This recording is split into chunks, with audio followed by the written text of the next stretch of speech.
What's going on, everybody?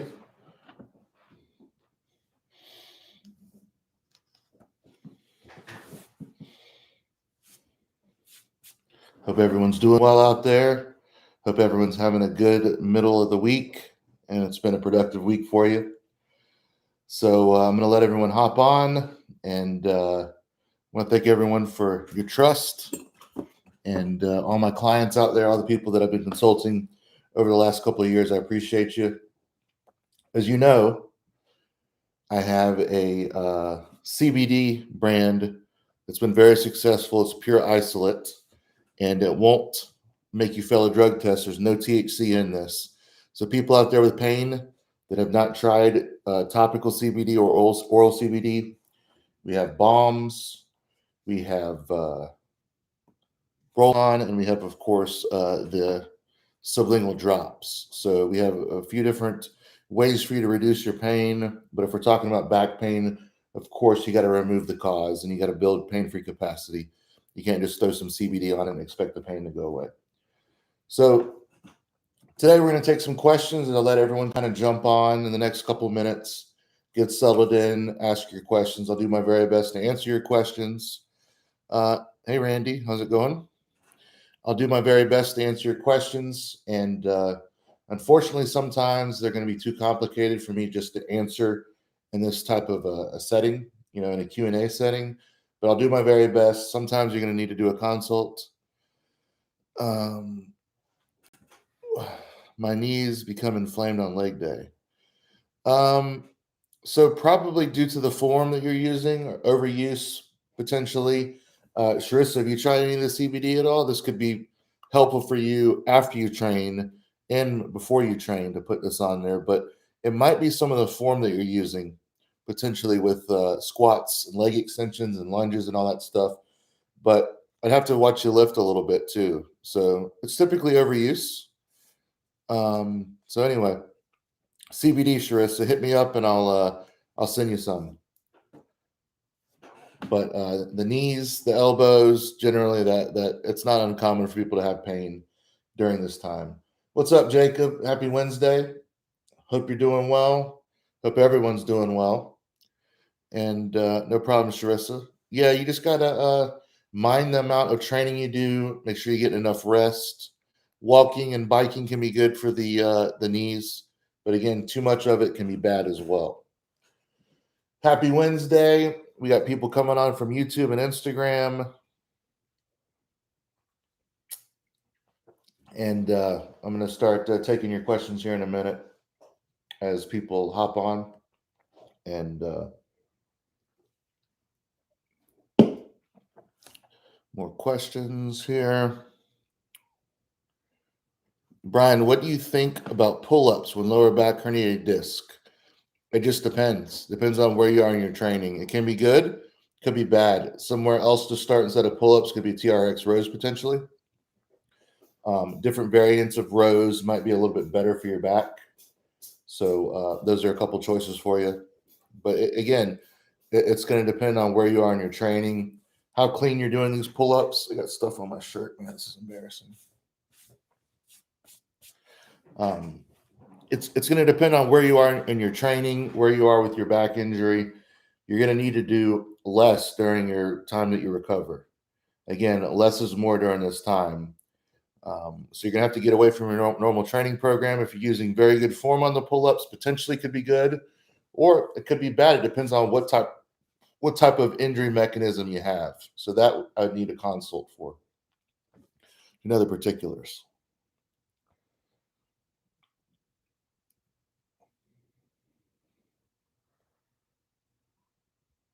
What else do we have?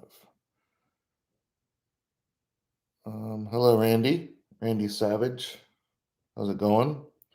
Hope everyone's doing well out there. What's up, everyone on Instagram? What's up, YouTube? YouTube's a little slow right now. We got some people hopping on. Cody says, really enjoyed your book 1020 Live. I appreciate that, man. If you'd consider doing this for me, this helps me out a lot. I don't do a bunch of advertising. It's all word of mouth. If you consider going on Amazon and reviewing 1020 Live, if you haven't, I may have asked you to do that already. I'm sorry if I have. Reviewing Amazon, maybe you have. And then on my Facebook page, PowerX Strength, if you review any positive, anything you've taken away from my books or my coaching, putting that on PowerX Strength, the Facebook page would help a lot, and that'd be cool if you could do that. What's up, everybody? Hope everyone's doing well. I had someone reach out to me earlier, and I'll hit on this a little bit later when I know that she's on here, but someone asked me about how you deal with the mental aspect of injury. What do you do? How do you deal with that? Well, first thing you need to do is understand that it's for a purpose. You're taking time off for a purpose. Remember the goal. The goal at the end of the day is to get better and return back to sport, become pain-free. Now, I'm not just talking about back injury. I'm talking about injuries in general. So people that read Gift of Injury, even if they don't have a back injury, they can see how I dealt with the injury that sidelined me for a year, and I had to completely start over as a beginner. It was hard to do. It's very hard because I tried many times on my own to do things my way, take a little bit of time off, and then get right back into lifting. So as far as the mental side, you've got to find other things in your life that you enjoy, and you've got to put more time and more focus into that. I talked with a young man the other day that's very successful on YouTube, and he was asking me about the mental side of it. What do you do for the mental side? You've got to find other things that you enjoy doing, and you've also got to put the amount of effort that you put into your strength training goals or your physique goals or your CrossFit goals or your endurance goals, whatever they may be. You have to put that amount of focus into your recovery and rehab, doing all the right things, even though they're not as strenuous physically, they're still tedious. Whether you're training hard or not training hard, you still have to do the right amount of things to recover. And instead of pushing forward like you would for a world record, speaking in my particular case, the amount of effort you have to give to push towards a world record, it's the same amount of effort. It's just a little bit different when you're holding yourself back. A lot of people think it's a lot harder to hold yourself back than it is to push hard towards a record. And I think they both have their difficulties, but you've got to change your mentality. You've got to change your mentality, and you've just got to give yourself permission to take some time off. Really sharpen up your mental game. Sharpen up your mental game, and make sure that you stay on track. Don't let little things sidetrack you, and get back into the gym before you're supposed to, or taking lifts you shouldn't, or skipping your rehab, or not getting back on track with whatever it is you're supposed to be doing. Do not let yourself become sidetracked. That's one of the biggest things that I tell people when they're dealing with an injury. Do not let people talking to you, distract you, or anything take you off the path of getting better. And if you take shortcuts during this time, coming back too quick from a knee injury, a shoulder injury, even a bicep injury, especially a back injury, you're asking for a repeat in rehab and recovery. And that's not what you want to do. You want to be able to hopefully put it behind you as quick as possible. So it's one of those things that it's difficult to deal with, and different people find ways to deal with it. Unfortunately, some people turn to hard drugs and alcohol when they can't train. They do all kinds of things to kind of deal with the pain, mentally and physically, because there's mental pain, there's physical pain. You have the pain of not being able to train, and then you have the pain of the injury that you have. So it can really get you from a bunch of different angles. So I understand that just about as much as anyone, and it's very difficult, but you have to stay focused. You have to take it one day at a time and do the things. Get with an expert that will help guide you and walk you through the steps. Generally speaking, most physical therapists out there, unfortunately, it's just the truth. I see it all the time. Most physical therapists and most chiropractors are not going to be able to guide you. They're not going to be able to give you the specific homework that you need to do. Sometimes you will find good physical therapists that can walk you through, but when we're talking about back injury, where you need specific programs for specific people depending on their injury, you're not going to get good care most likely from a physical therapist that you just find from a doctor's office. So that's just the hard truth of the matter. But you've got to find someone that knows what they're doing, has the time in the trenches, understands the physiology and the anatomy, and you've got to take your time doing it. Keep yourself busy with other things that you can find. Each person is going to be different, but you've got to find something that you love outside of your training or whatever it is. A lot of people that I've met over the years, they train, they do CrossFit or they do strength training because they're not very happy in their life. They want to get away. They might not like their significant other very much or whatever it may be. So when you tell them they can't train, then they freak out because they don't want to be at home and they don't want to be sitting still. So you're going to have to find ways to reconcile the fact that you can't train right now and you're going to have to back off, but put the same amount of effort and focus into your rehab and into your recovery, into your mental side of holding back as you would going for that next record or that next big feat of strength or endurance or whatever it is you might want to do. It's hard to hold back. I work with people on all levels, UFC fighters, Green Beret, Navy SEALs, the average person that just wants to be able to pick up their kid once again without pain from the crib or be able to change their diaper without pain. I get it. Depending on it doesn't mean that your back injury is any less important than someone who's a Green Beret or Special Forces or whatever it may be. But we all have different ways of dealing with it. And the mental aspect of it is very hard. You've got to meet it head on.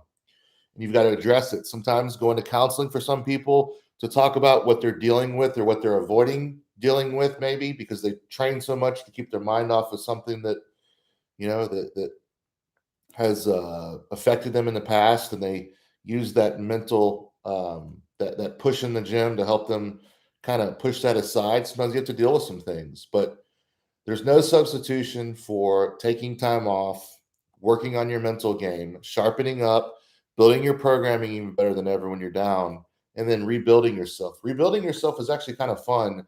It can be difficult, it's tedious, but it's very rewarding when you can rebuild yourself and then once again PR in the gym. So there's no easy way to do it. You just got to meet it head on. You got to find other hobbies that will keep you busy, but study, become a student of your sport, become a student of your particular injury or rehab, and just take your time coming back. Do not rush it. You can't rush coming back. Sarah, I was just mentioning, you can catch some of the stuff I said on the YouTube as well. You've got to find things outside of training that you enjoy, whether it be shooting, different things like that you can do as you're coming back. But you've got to work on your mental aspect. So if you want to get back to powerlifting or strength training again after an injury, make sure your comeback is all the more smart. Plan it out really well. Become a student of your injury. Become a student of the sport. Become a student of preventing the injury that you've had, if it's possible. Sometimes injuries just happen. There's no plan out there or program that's completely foolproof that will prevent you from ever getting injured. That's just a bunch of bullshit. It does not exist. It does not exist. You're going to get injured. If you lift heavy enough for long enough, you will have an injury. You're likely to have a surgery at some time or another. And it's funny, I was talking with someone the other day that came over and we're training together on Mondays. And he was strength training with us for a little bit of time, but then suddenly he stopped training with us. Well, I didn't put two and two together, but around the time that he stopped training with us, one of our guys blew out his knee, just literally shifting under the monolift, went to pick it up out of the rack, and he blew his knee out. So this scared him and made him not want to strength train because he's he's the breadwinner of the family. So that scared him with his three kids not being able to contribute and such. So strength training and getting back on the horse and the potential of getting injured is not for everybody. And it can be very difficult to deal with. But look at each, as cliche as this is, look at each injury or each setback as an opportunity to become even better, to become mentally sharper, to focus on the things that you can become better at, eliminate your weaknesses, and take your time. And you've got to find something else. Find something else in your life that you can gravitate towards. Sometimes seeing a counselor to kind of talk about things, whether it's your significant other or someone outside, which I recommend someone outside that's not biased and someone that will not tell you what you want to hear, and just kind of deal with some of the things you're going through, because it's tough. It's tough going through an injury. And for me, having powerlifting taken away from me for a little bit was very tough. It was difficult to deal with. And I'll come back to this in a minute. Hi, Brian. Because of neck pain, can you do the curl up by just squeezing and activating the abdomen without moving the neck? Potentially you could. You could also do dead bugs in place of if your neck is hurting you. So the curl up for some people, it stresses the neck. You can read about this in Back Mechanic about how to alleviate some of the neck tension and pain. But for some people, this is not going to be a good exercise. So try the dead bug. Try something else potentially. How would you know if a bulging disc is fully healed without taking an MRI or such? It takes over a year or so for a disc to heal, and that's considering that you're doing everything right and you're letting the pain wind down and you're letting it heal without continuing to pick the scab. So everyone's going to be a bit different. Is it common to have stiff upper mid back during the rehab period using Mcgill program for disc bulge in the lumbar spine? It's just going to depend there. Some people will. I would need to know more information about you before I can answer that. Feeling great since taking on 10-20 life and getting strong again. What's a good number of cycles to do with the off-season template before switching gears? Maybe use pre-contest as a faux meet after 2 to 3. Yeah, that's actually a good idea. Run the off-season a time or two, make progress. And then when you stop making progress, switch some things up if you need to a bit. Progress is not linear. And then if you want to do a faux or a gym meet or I don't even know what we used to call it, mock meet in the gym, then you can do that and test where you're at. Then you analyze your weaknesses, see, okay, I did this well, I didn't do this well. Now let's work on this and let's get better at this. During your rehab, how long did it take for me to feel like myself again? I was back on the platform within a year, but I wasn't quite ready. You can read about this in Gift of Injury, top to bottom, the entire story. What percentage of my clients who fully recover from disc bulges are back to 100% capacity within 6 to 12 months? That's not a question I'm going to answer because everyone's so different. Some people can be back right away and within a year or so. Some people, it takes years to get back.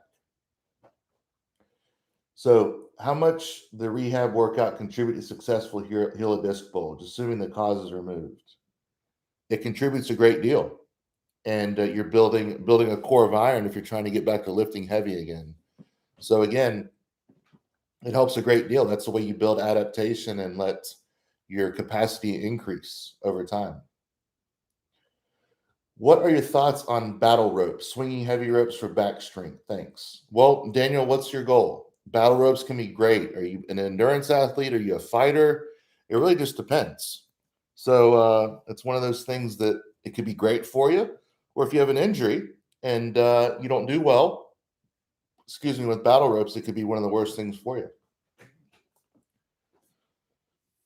Is a disc bulge the same as an annular tear? No, they're a little bit different. A little bit different. But they can be very difficult to heal, for sure. Got my CBD, my 1306 blend right here. As I was talking about earlier, I got my CBD roll-on that's really good for post-workout, pre-workout. It's got menthol. It's got 1,000 milligrams of CBD isolate.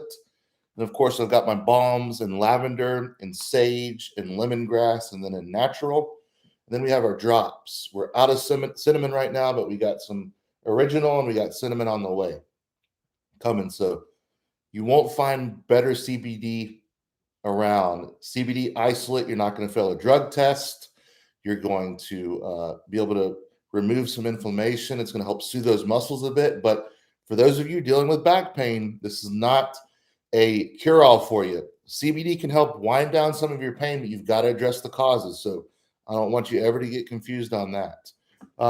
Joel, what's up, Joel? Congrats, man. I didn't get a chance to tell you, but when we had our meeting the other day, that is so awesome what you're doing over there and the ability to help so many people in the hospitals. That's awesome, man. I aim to to be able to do something like that someday where I can be able to help as many people as possible like that. I hope you're doing well over there, bud. Okay, what other questions do we have? Got my CBD strain, 1306. Okay, next question. Had the virus 2.5 months ago, and I've gotten 70% of strength and 30% of endurance.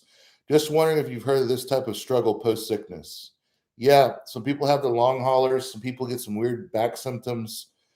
Some people they deal with the side effects of the virus for a year or so. I made a YouTube video talking about some of my back clients that have had flare-ups. The back pain has come on when they were sick, and then when they healed up, the back pain went away. So if you want to check out that YouTube video, but my advice to you, if I were you dealing with that, come back very slow. Don't rush into training. Don't tear something off. Don't get yourself sick again. Just ease back into training. Take your time. That's my advice. Depends on how sick you are too, or were. Thomas. Seems very common in athletes. Some struggle much harder to come back. I actually read a source about that today or yesterday. Maybe I can find it back.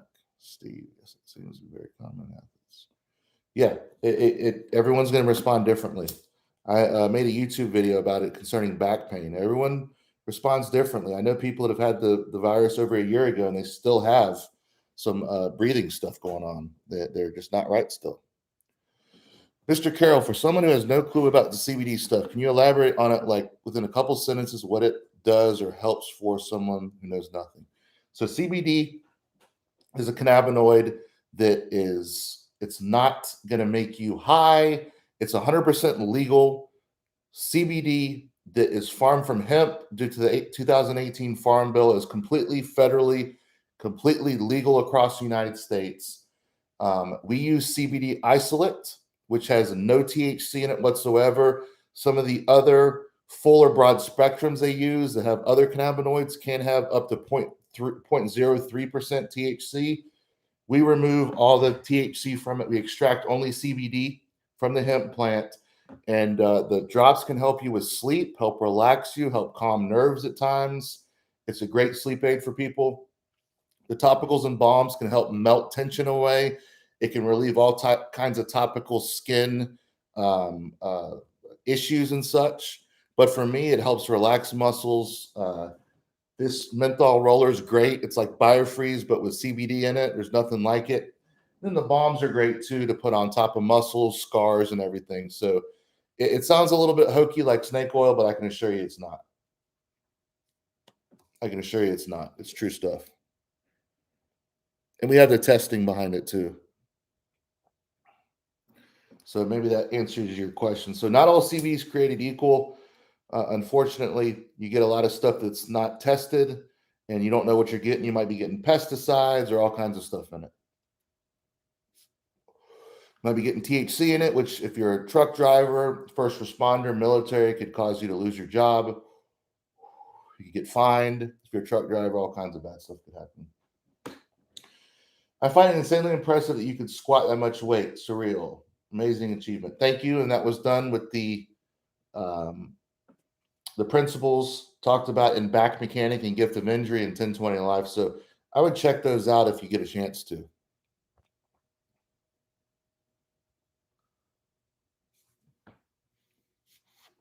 Underrated channel. Well, thank you for that. Appreciate that. Underrated indeed. I've tried other brands with good results. Okay, Mark, I'll put mine up against anyone's. Do you like collagen supplements? Thanks. I personally do not use collagen supplements, but I know people that swear by bone broth and collagen and vitamin C together. But again, I've never used that combination, to be perfectly honest with you. I know some people that swear by it, though. Thank you.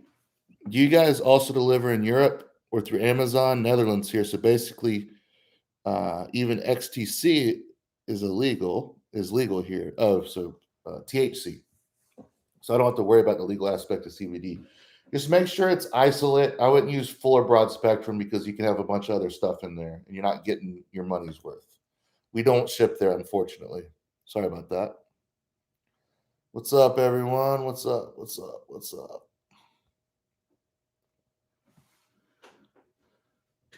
Your thoughts on Bulgarian split squats. How should I execute them properly with long limbs and how program them regarding frequency set reps? What's your goal?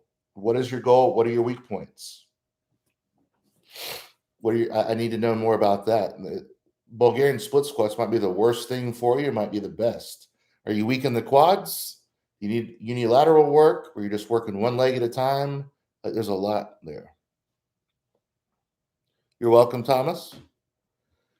When using CBD, any differences in how it's used? Sublingual benefits versus topical. So think of the sublingual being more systemic.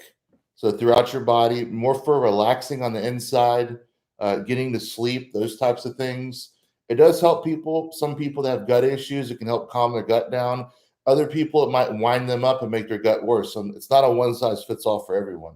But it helps. Whenever my stomach's upset, it seems to settle mine a bit. Now, I don't have diverticulitis or anything like that, but my stomach, when I eat like the Cookie Monster, unfortunately, my stomach will get upset. My wife wants to divorce me because the room stinks so bad. So it's one of those things that for me, it works well, helps me sleep like no other. I've had people that lost their Ambien or when they're traveling or their script ran out before they could get more. And they're able to substitute the CBD, about 40 milligrams of CBD for their Ambien, and are able to sleep through the night after not sleeping for a couple days. So again, everyone's going to be a little bit different. But for the balms and the roll-ons, for instance, here, and then we got the balms here, we got sage right here. And so you crack it open, you put it on kind of like Vaseline, and you put it on locally for whatever you have going on. And it can be very, very beneficial. I mean, it can melt tension away in the fascia and the muscle, especially if you put it on your temporalis, your masseters, if you clench a lot on your neck. Man, it could be very, very nice for that. But it works more of a local level and then systemically through the drops when you take it orally. But Jacob, I don't know if you're local, but I would highly advise, if you do live in the United States, try it, and I'll stand behind it 100%. Not a question, but over a year of pain, I found kneeling at my desk instead of sitting gives me tremendously more pain free sitting. Not a question over here. I found kneeling at my desk instead of sitting gives me tremendously more pain. Jacob, use the code friends and family on the CBD website, powerxstrengthcbd.com. Use the code friends and family and you get free shipping. So we'll ship it out to you without any cost. Thanks for answering my question. I'm a recreational lifter and want to build some nice leg items in my home gym. How can I find out if they are good for me? Okay. So now I know some more specifics there. So if you want to build good leg strength, if you want to build a squat, make sure you're training your core well, doing carries, doing stir the pot, doing different things like that to make sure your core is nice and rigid so you can even use that distal athleticism to drive through the hole on the squat. So split squats, I mean, you could start with a few sets of 10 to 12 or something like that, and then add some weight, make it more challenging. You can also do some walking lunges sometimes. I mean, it just really depends on what you want to do. So you want to build leg size, split squats can be great. Belt squats are also really good because you don't have to worry about the load on your back. So you can, go about doing your single leg stuff and your belt squats without having to carry a bunch of weight. So they can be good unless they hurt you and the twisting the pelvis, the SI joint region gets sensitized. That may not be as good for you. So split squats, just start with 3 or 4 sets, something like that, of 10 to 12 reps. Do them once a week, maybe twice a week. What I like to do is a main squat day, and then on my deadlift day, I'll do a little bit of a touch-up stuff to build my squat. Then on my squat day, I'll do a little bit of deadlift stuff to touch up my deadlift. So I might belt squat twice a week. I might do some carries twice a week. It just really depends on where I'm at in my training and what I'm trying to do. Right now, I'm trying to get small or smaller. And so that's the goal right now. So I'm not doing very heavy training at all. Really any heavy training.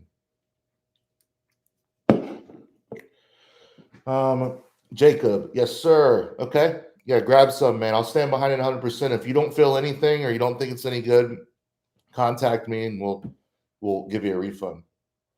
What leg workout you recommend during rehab?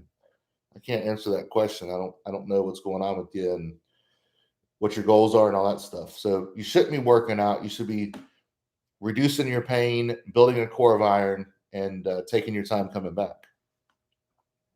So it's not so much of a leg workout. Walking can be good for you too to help settle your back pain. That's a non-negotiable. Any advice on exercises? Time frame on returning to deadlift, only raw competition at 65 years old. After a single hip replacement, I have a fully equipped gym and I'm RKC certified. Well, how far are you out of your hip replacement? How long ago was the hip replacement? So we got to think about that. And you're not going to recover at 65 like you would at 45 or especially 25. So my thoughts is to build capacity first, build endurance first, and then get back to the heavier training. Start with single leg stuff, start with carries, start with walks, sled drags, sled pushes. Then eventually, as your hips feel good and they're tolerated to a little bit more load, then worry about building it up a little bit more. But I would not just jump right back into deadlifting. Take your time with it. Take your time and don't be in a rush to get right back to deadlifting, especially at your age. That could be potentially, you could end up, having issues somewhere else. You can end up hurting your back if your hips aren't ready. I understand everyone is a little bit different for back pain and symptoms, but for someone with low back pain, MRI showed minor disc bulge at L4, L5 and very tight hamstrings. What would I recommend? This is by Jan. Well, it's going to depend on what your pain generators are. Everyone's going to be different. So that's why I can't just give you a program. It doesn't work like that. So I need to know what hurts you, what makes you feel better, how you hurt yourself, what you're doing now. So there's a lot to this. So if you want to reach out to me at brian@powerxstrength.com, we can talk about doing a consult. But generally, it's removing the cause. It's building a walking program. It's bringing up deficits that you have and addressing them and letting your back heal. That disc bulge takes a while to heal and you can't pick the scab. So removing the causes, whether it be flexion, extension, rotation, compression. For disc bulge, it's often compression and flexion is a common one. Not always, but it's common. So that's the thing. Everyone is different, but there's going to be commonalities, but the devil's in the details. It's got to be context specific to what your injury is. How long have you been dealing with the injury? Is it something that comes up every couple of years or something like that? Thanks for answering my questions. Gift of injury is on its way, and I'm already reading it as I enjoy back mechanic. Lucas, I appreciate that. Lucas, where do you live? Thank you for the questions, Dr. King Schultz and Jacob and Daniel and Jan and all of you. I like helping you. So what other questions do you have? You're welcome. Appreciate your insight. In place of farmer's carry, do you ever use a weight vest? Yes, weight vests can be fine to do. You can go for your walks with a weight vest, but if you want to build your capacity even more, have something that you have to carry and build your grip a little bit more, and then challenge side to side. So maybe instead of a farmer's carry, you do a suitcase carry where you're only carrying on one side and you're locking in that torso and walking. Then you go to a bottoms up carry and you're locking that in nice and rigid. So again, weight vests can be very good. You can go rucking with that. You can go for long walks, but to really build capacity, go for faster walks with suitcase carries. Amsterdam. Woo! How do you like living in Amsterdam? Or anabolic steroids legal in Amsterdam? Asking for a friend.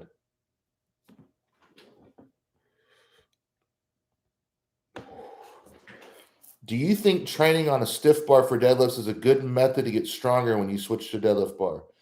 Yes, I do think it can be good, but the mechanics of the pulling off the floor is going to be a little bit different, or the physics. I don't know. I'm not a physicist, but I know that the way the bar leaves the floor with a whippy bar is different than a stiff bar. So while you can build strength in the off season with the stiff bar and go to the whippy bar, just make sure that you're not so used to the stiff bar that your deadlift feels worse. When I trained with the stiff bar, the deadlift bar and the meat always felt worse. It was skinnier, it was real whippy.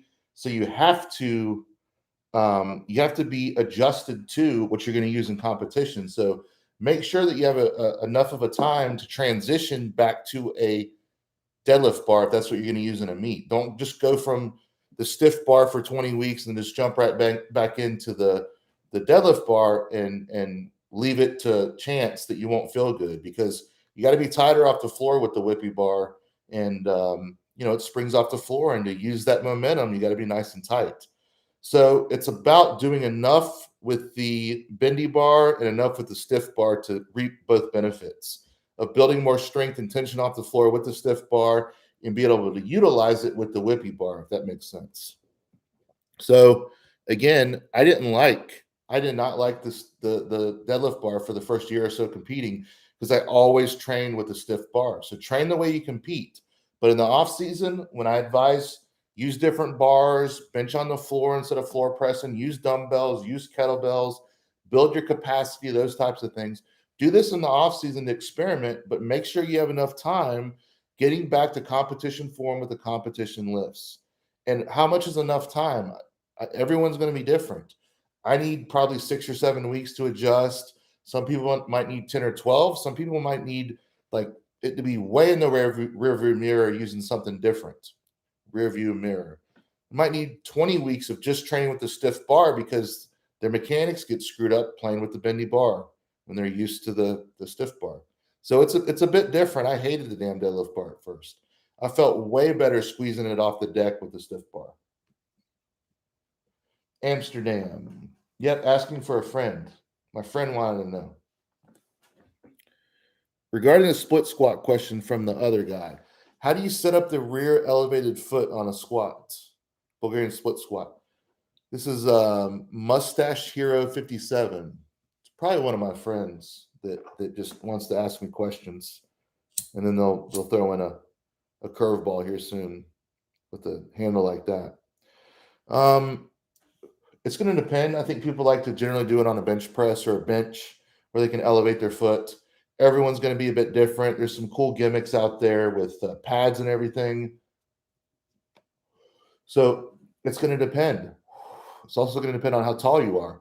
You don't want the leg jacked up where it's straight up in the air, but you also want it more elevated if you want to do that instead of like a traditional lunge. So it's going to depend on what works for you and how tall you are and how much pressure you want on your knee and your quad. I mean, there's a bunch of different ways to skin the cat.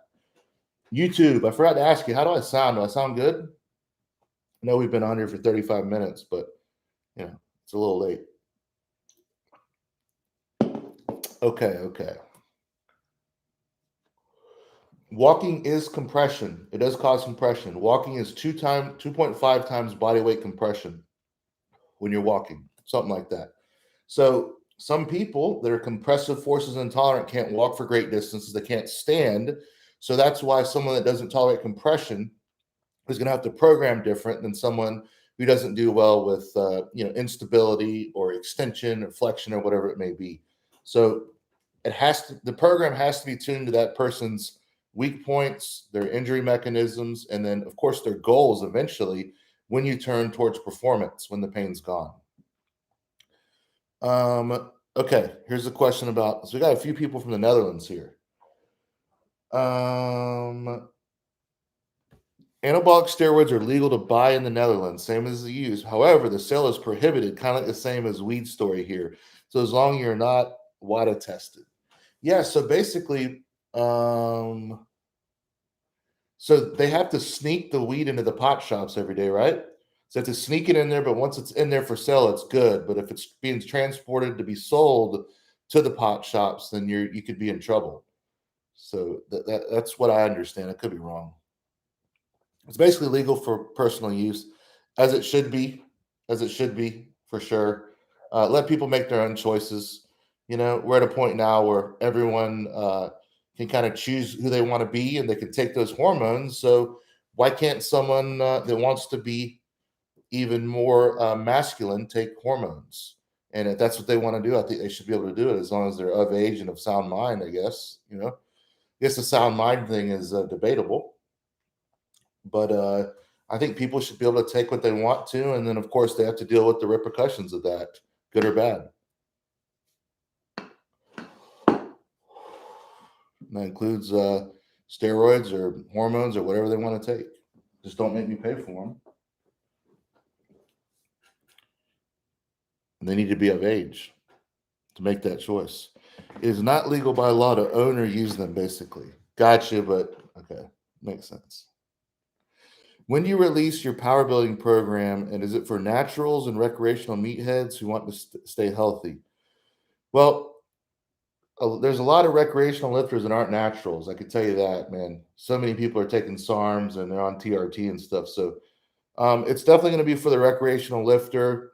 I train the people the same, whether they're clean or enhanced or super enhanced or whatever it may be. I train everyone the same. And so that is usually not a point I even really consider. It sometimes doesn't even come up. If people want to tell me, then that's a little bit different. And then, sometimes it matters, sometimes it doesn't. So that's weird. Yeah. So because of the quantity you have to sell in a pot shop, and harvest 1 or 2 plants for personal use in Netherlands, it's fine. Okay. What other questions do we have? A little bit slow on YouTube today for some reason, but Instagram was a little bit stronger.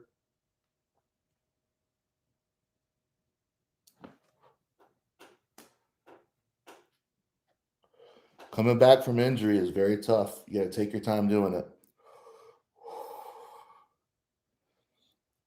Oh, is sumo cheating? I missed that question. And why is sumo cheating? I don't. I've pulled sumo, and I've done it off and on over the years, and it's very hard to do.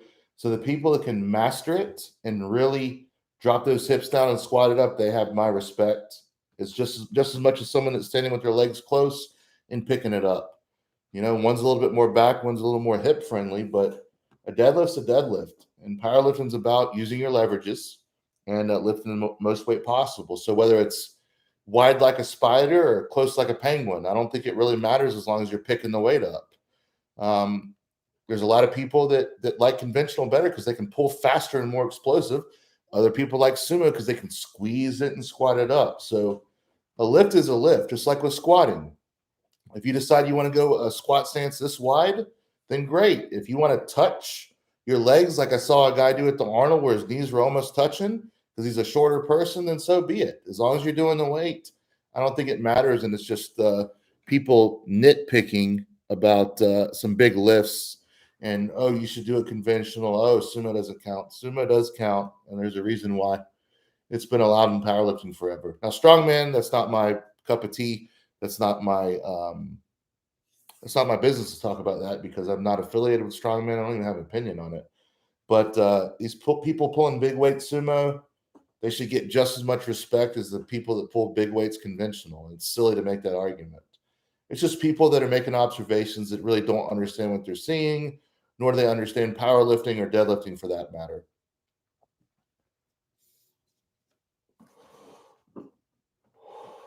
So, how can I find out? Stefan asks, how can I find out if I'm suited for the Mcgill Big Three? I don't have back pain or injuries.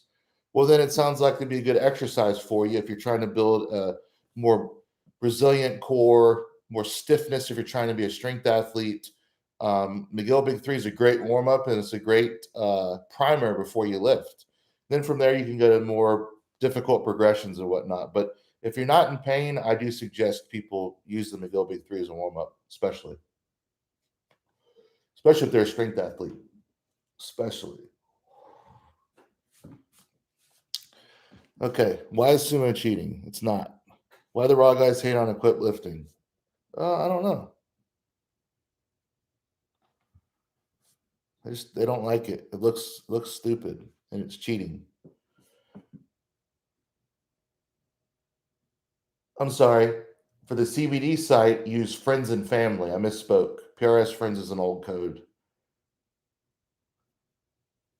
Try it friends and family. If it doesn't work, try it in all caps. Sorry about that. Who had the better finishing move?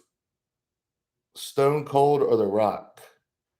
The best finishing move would be let me see, best finishing. It would be neither of those guys. It would be let's see. Best finishing move. Now Scott Steiner, before he got too big, he had some awesome finishing moves. I think Owen Hart finishing move by far the best.